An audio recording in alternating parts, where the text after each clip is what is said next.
All right, welcome back to Mission Bound. My name is Tom, and this is Mike who? Mike James, NBA champion. We're here today to talk about what's coming up in, the NBA. It's right around the corner. The season's about to start up, and there have been some big things going on. But before we jump into that, I just want to say thank you for downloading, for watching our podcast and listening to it. It's really going. I don't know if you know this, Mike. Besides the swag, we fancy today. We fancy. We are. There you go. But actually, more people have been downloading and listening. Thank you. Thank you so much. We appreciate it. Need the support. We do. And we love having it too. And so we've got some great guests coming up, and we're going to be talking a little bit about life, leadership. And but today we're going to be talking about one of my favorite things, and that is the upcoming NBA season. And something happened recently. Just one of my favorite players just got traded, Russell Westbrook. We're here in Houston. I love that him and Harden were together. It didn't go so well in the bubble. He's gone. What do you think? I think that John Wall will fill in the gap that's needed that Russell Westbrook wasn't capable of doing. I think John Wall is more of a playmaker than Russell Westbrook. Russell Westbrook is more of a dominant offensive player. Hold on. Define the difference between playmaker and dominant offensive player, because to me they sound like the same. A playmaker is always thinking make the play, whether it's a shot or it's a hockey assist, or it's an assist. They're always thinking about making the right play at the right time. And it really doesn't have to be with them. And great dominant offensive player is only thinking score. Is only thinking, how can I dominate this game by scoring the ball? So Wall's going to pass more. He's going to make other people better more than you think Westbrook did. Well, Russ, you got to understand, Westbrook has been a 10 assists. He's averaged over 10 assists for years. He's even averaged a few triple doubles in a season. So it's not taken away from his ability to be able to make plays for other players. But I just think that because of how great of an offensive skill that Russell has, he becomes a reluctant passer at times. Reluctant passer.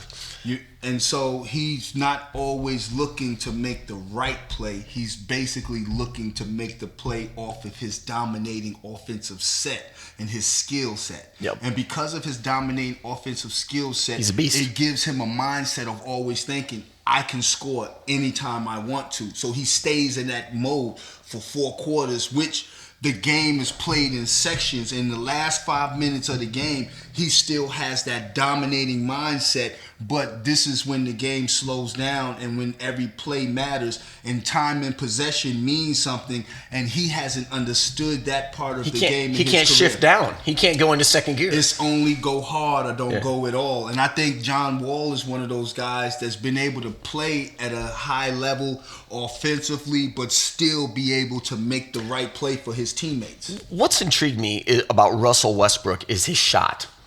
And I'm not talking his layups, but his layups, seriously, he feels like when I watch the guy, it just seems like he doesn't have any ball rotation on there. Like the ball's kind of spinning, but real shooters, like the ball's back. Do you see that as true, or do you think his shot's great? I just think that he's one of those guys that the hardest thing for a young basketball player to realize, especially at the point guard position, is when to pass the ball and when to shoot the ball. When you're a young player, you'll come in the game and the guys are like, man, pass the ball. And you like, I was open. Right. And then when you're open and you pass the ball, they're like, why you didn't shoot that? And they're like, what do you mean? My son is 11. That is exactly his world right now he's in. And so that's hard. And it seems like that was a struggle with Russell until he just said, you know what? forget it. I don't care. Now I'm not even going to try to figure it out anymore. It's shots every Like, time, baby. you know what? I'm just going to just shoot it, and I'm not even going to think about when to pass the ball and when to shoot the ball. So do you think, okay, so let's get down to it. That's exactly it. You're 100% on exactly. Somewhere along the line went, flick, this is how it's going to be. Forget it. Do you think the Rockets are better with Wall, or do you because Wall's coming off an Achilles injury, and that is undoubtedly one of the hardest injuries to recover from. So do you think they're better with Wall, or were they better with Westbrook? End of story. Which way? Kevin Durant is coming off an Achilles injury, True. and I still believe that he'll be one of the best players in the NBA this year. Yep. I think that John Wall, maybe this slows him down a little bit. John Wall was one of those guys that if the... he was a speed guy. It was all about athleticism. If Speedy Gonzalez lose a step, he's still faster than 99% of the people. That's fair. In the world. So Okay. even if John Wall loses a step, he's still faster than everybody in the NBA because of how much faster he was before.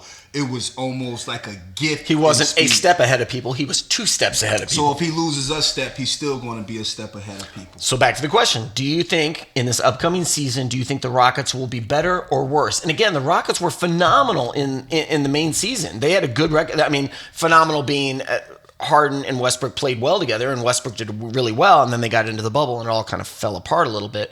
Do you think the Rockets will go further in the playoffs with Wall? And again, we'll get into it later, but DeMarcus Cousins too.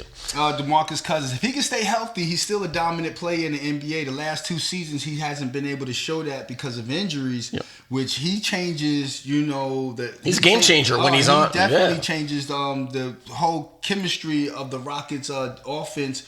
With him in the game, they have a dominant down low player, which they haven't been able to have in the past. And this changes that for them with 2 dominant backcourt players. They got some key pieces that can put the ball in the hole. And it used to be centers only play down the block, but now you got to be able to shoot the 3, and DeMarcus can do that. Yeah, he's got a 3-pointer. And I think that with the Rockets' new system and different mindset and people in office, I think that overall they'll be better because there's a different energy in the whole atmosphere in the Rocket arena is going to be different from the head all the way down. And so I think because of that, I think they'll be better. So you actually worked for the Rockets for a season with Harden there. What was the energy and the environment, and what was because right now people are saying that have left the Rockets, Austin Rivers and other people are basically saying that the culture was too lax, that it wasn't disciplined enough, that even Westbrook's saying, hey, I want to get out of here because I didn't like this culture. What was the culture like when you worked there? And you were one of the special teams. What were you? What did you do? You weren't the ball boy. What were you? No, I did what is it? The special work with the guys, the individual work with the guys. Got it. The one-on-one with the guys. I almost called you the special teams coach, but that was something like that. That was a football reference. Something like that. Something similar. You're not the ball boy. No. Okay. And so I think that I started my career with the Miami Heat. Yep. And it was probably which is one of the best cultures, right? Hardest cultures. Okay. You're gonna learn how to work.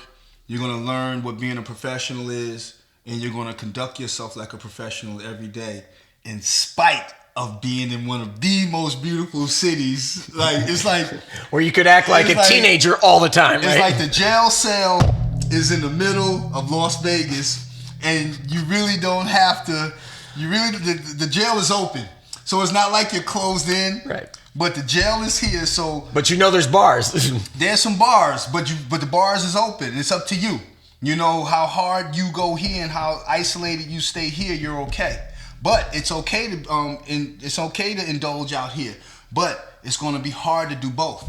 Okay. So and that's the mindset and that's the culture that I came from. So when I went to other cities. And I started seeing other cultures. It was like, wait a minute, this isn't the NBA. But my mindset was already made up because of the first 2 years that the Heat set my tone for my whole career.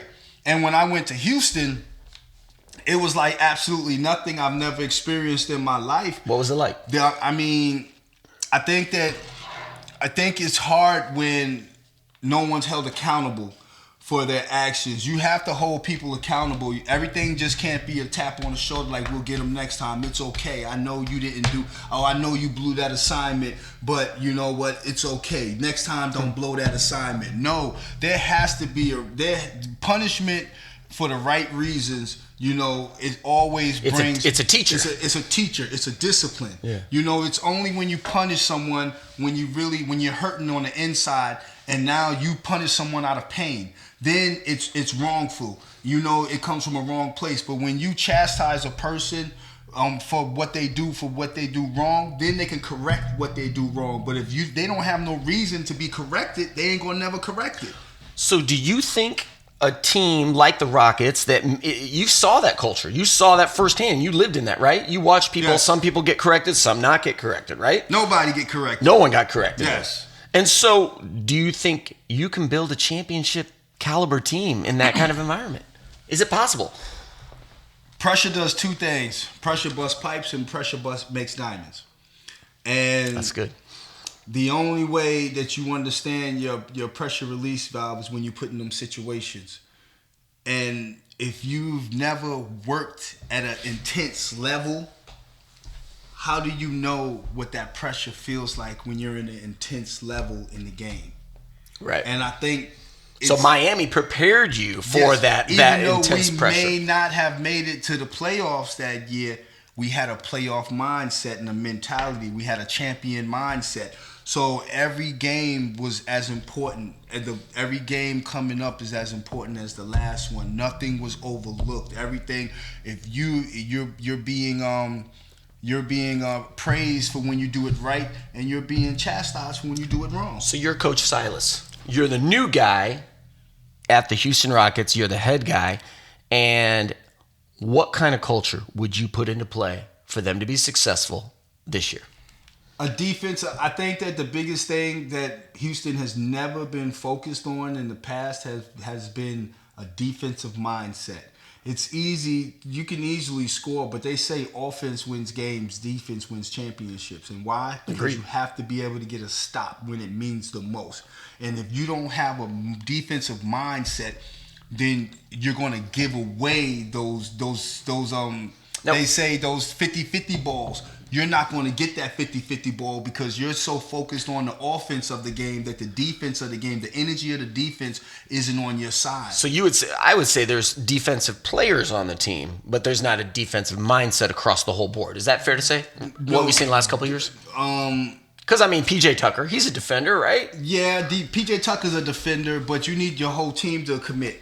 What happens if one person is playing defense full court and then everyone else is lackadaisical? Right. Now that person brings the ball up and just passes it, but he don't even really have to go through no pressure because all he has to do is look up the court and just throw the ball to somebody open because you're the one with the intensity, but everyone else ain't playing with the same intensity. It's got to be across the board. It has to be across the board, and it has to be a rule. It has to be something that is embedded inside of them. Shell defense, help the helper. If my man goes here, I know my man on the defensive end is going to be here. I know if my man goes baseline, someone's going to be there to help me. Someone is going to come down. Someone's going to come over and recreate the shell defense. But if this isn't embedded inside the players every day, they'll get lazy and they'll miss assignments when it's game time, and all you'll see the whole game is my bad. My bad.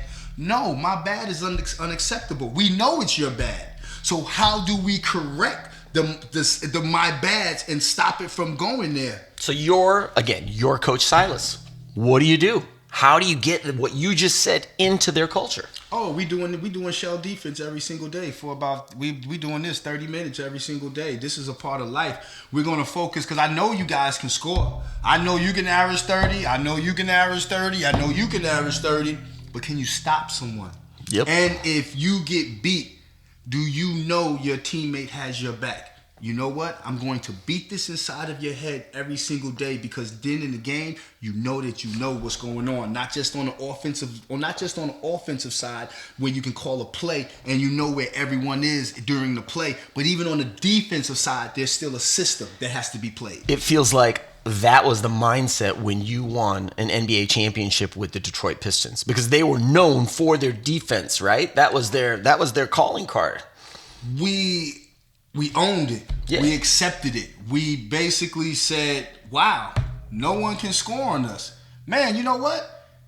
Let's try to stop somebody from scoring 50. So it became a game to us. It wasn't about... A game within the game. Yeah, it wasn't about, you know what? Let's score 200 tonight. Or let's score 150 tonight. It was more... We knew we was going to score 100, but we didn't care. We didn't put no energy or effort into our offense. It was always about, you know what? Tonight, these guys can't score 55.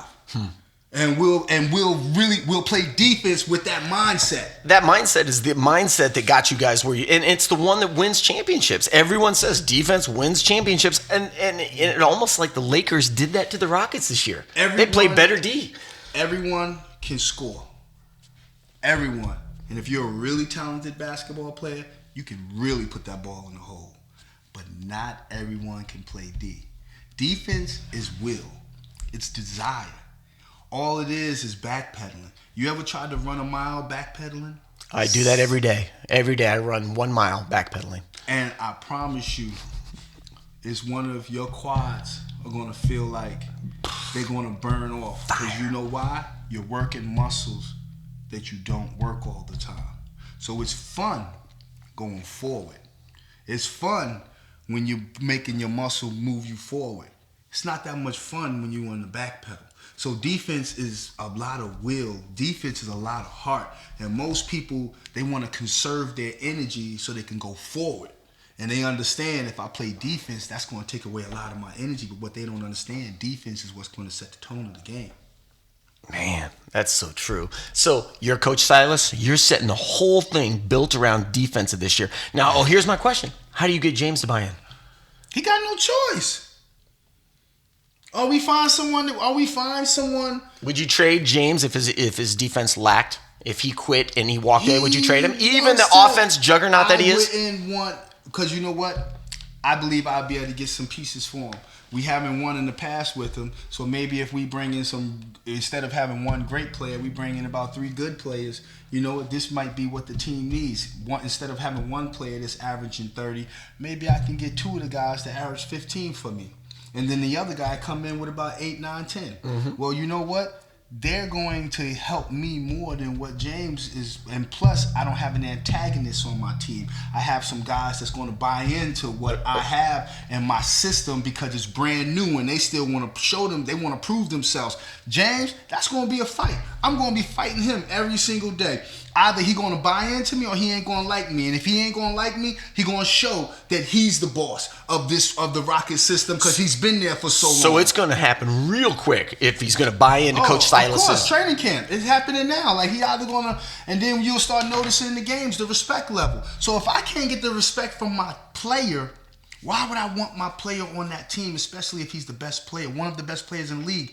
I'd rather have a good player that will respect me than a player that's not going to give me that respect. So now we instantly move over to the general manager category, right? Because what you just talked about is if you're looking down as a GM and you're seeing this battle between your best player being James Harden and your new coach being Coach Silas, at that point, if the respect isn't there from Harden to Silas, do you trade? Do you make the move? And what do you need to get back? Well, that comes down to, the front office isn't going to just let a great player just go. Right. They'll rather have a coach leave than a great player because you can easily find another system. It's going to be hard to find another player that's going to be able to do whatever it is that, that past player was doing. So yep. That's the difficulty. Harden scores 30-some points a game. But how many points does he give up and what is his efficiency ratings and what is his overall ratings while he's in the game? Is he helping the team or is he hurting the team? That's a question that has to be asked. Absolutely. So if you're Daryl Morey, like he's still around, he's not with us anymore. We'll get to Daryl in a minute, but if you're the new GM, Raphael, what do you do? Do you? I mean, do you wait till mid-season to get rid of Harden and try to get more pieces for him and some drafts, or do you go, you know what? I've already got Wall here. I mean, do you see Wall as a guy that can? Where do you see Wall fitting into this? I think James will be cool right now because of the way things are going, and John Wall coming in. I think that was a big deal for him. I think signing DeMarcus Cousins was a huge deal, still showing him that this team is still serious about winning. Right. And because of that, it gives them the ability to say, you know what, it's still worth me staying here. But it wouldn't make sense to trade him mid-season. Either you're going to do it in the beginning of the season or you're going to do it at the end of the season. And if whatever pieces you get back for him, it has to be, you got to give an all-star for an all-star. James is a superstar, but I got to at least get an all-star out the deal. Who would you trade for? You know the guys that are out there. If there was a trade, who would you like to get back for James Harden if you're the new general manager of the Rockets? I mean, if you're going to trade James Harden, you got to get something like a Klay Thompson plus another. He's kind of injured now. So, but I'm just saying, that level of guy. Yeah. That caliber of a player. Okay. You know, where he's not a superstar, but you know what? You put in another player with him and a draft pick. But you just not going to just get 3 bench warmers, 6 men, 5. I give you 8 of my bench players for James. Like, no. Released. All you do is release them, right? Yeah, exactly. Like, no. You got to get something back in return. Do you think, obviously Harden's been on record. He wants to go to the Nets. Do you think that a Kyrie for Harden is a good move? No, not at all. You need that'll be 2 point guards on the team together. It could work, but I think that you need a wing player, not just a point guard mindset, but you need guys like James is a big guard. And in return, you need a big guard to come. You don't need to go small, especially when you just got John Wall. Got it. So that you think Kyrie and John Wall would be too much on top of each other in that way? Yeah. All right. So lastly, Daryl Morey, who is the basketball analytics little god, little G, and he became, obviously one of the best general managers in basketball right now. And obviously he had some problems with his tweeting and China, and that's cost the NBA a lot of money. And here you are, Tillman Fertitta, and all of a sudden Daryl wants to take a year off and he wants out of his job. And Tillman gives it to him. And not even 48 hours later, he becomes the Sixers. Goes on the Sixers team. What do you think of that? I always make the statement, there's no honor amongst thieves. And you know what? This is the business. They can trade a player whenever they want to. They can totally uproot a player's life. A player can get accustomed to a certain lifestyle and a certain way of living, and they can say, you know what? We don't want you here no more. And they can find out on SportsCenter that they got traded. So, there's no honor amongst thieves. So you know what? The front office is thieves. They'll try to get as much as they can out of a player, and then when that player is done, they'll shoo him out the way. So you know what? Why wouldn't they be? They got the same mindset. So you're saying that goes down to owner to general manager to players. There's right? no honor amongst thieves. Okay. So if you're, because they came out with this big story, like Daryl's taking a year off to be with his kids, and he went on record. It was a fake from the beginning. But you know what? It's okay. Why? Because he's a general manager. He can do that. He had to figure out a way to get out of his contract. He didn't want to be in Houston no longer, obviously. And he wanted to go to a new place. So you know what? Do you think the deal for the Sixers was set before he got out? Probably. I can see that. But at the end of the day, I don't see him helping the Sixers win a championship. I don't see Daryl Morey's even with Doc Rivers and Doc hasn't been proven to win in the teams he's had in the past. He's won with the Celtics because he created a super team, and you obviously can't lose. Like, you would be crazy to lose with a team as good as the team he had. He had the best team in the NBA. And obviously he's had the best team in the NBA with the Clippers the past couple of years. And he hasn't been able to get out of the first round, second round. So what does that say about the general? He can get you there, but can he take you all the way? It's going to be really interesting to see how the Rockets play out this year. What do you think? Just give me your prediction on the season. How do you think they're going to play? They'll be a top 5 Western Conference team. They'll probably make it to the second round. Second round? Yeah, Western Conference Finals, but I don't see them going any further. Got it. Man, you heard it here first, right on Mission Bound. We're doing a little Rockets preview. John Wall, is he going to be a bust? What do you think, bust or not? Nah, he'll be good. He'll be an good. all-star. You're saying John Wall will be back to all-star status. That's good. That's huge. All right, well, that's it. Thank you for hanging out. Mike, you got anything you want to say? Appreciate all the people out there for supporting Mission Bound, and look forward to showing you guys new content and what we got in the future stored for you. And we got some good stuff coming up. And man, thanks for hanging out with us. And go to missionbound.com to find out the latest and the greatest. And if you want one of these shirts, you can go there. Know what I'm saying? It's time. Are you ready? Go ahead. My name is Mikey James, and I play no games. Everywhere I go, they all scream my name.